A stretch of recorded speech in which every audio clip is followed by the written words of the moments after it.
दासबोधाचा प्रचार व प्रसार करण्यासाठी श्री समर्थ विद्यापीठ सातारा अंतर्गत नागपूर विभागातर्फे चाफळ येथे समर्थ सभागृहात आयोजित केलेल्या श्रीमद दासबोध पारायणास उदंड प्रतिसाद मिळाला।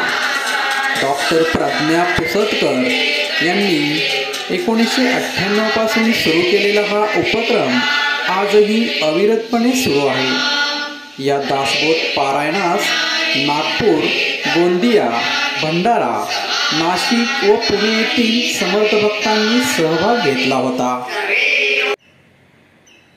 नमस्कार, मी सौ प्रज्ञा पुसतकर, समर्थ विद्यापीठ सातारा अंतर्गत नागपूर विभागाची समर्थ विद्यापीठाचा प्रमुख म्हणून मी काम करते आणि 1998 पासून समर्थ स्थापित जे ठिकाण आहे, तीर्थक्षेत्र आहे, त्या ठिकाणी समर्थांच्या विचाराचा जो दासबोध ग्रंथ आहे त्या ग्रंथाचं पारायण करण्याचा उपक्रम मी चालू केलेला आहे।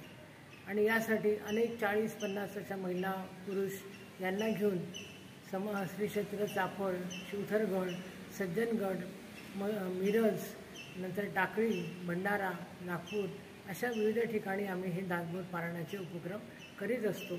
आणि त्यासाठी आता यावेळेला सप्टेंबरच्या 26, 27 आणि 28 या 3 दिवसाचं दासबोधाचं पारायण करण्यासाठी आम्ही चाफळला आलेलो आहोत। आणि या ठिकाणी आम्ही कालपासून पारायण सुरू केलं आणि इथे सगळी छान व्यवस्था इथल्या व्यवस्थापकांनी आमची राहण्याची व्यवस्था, जेवणाची व्यवस्था अतिशय उत्तम प्रकारे केली।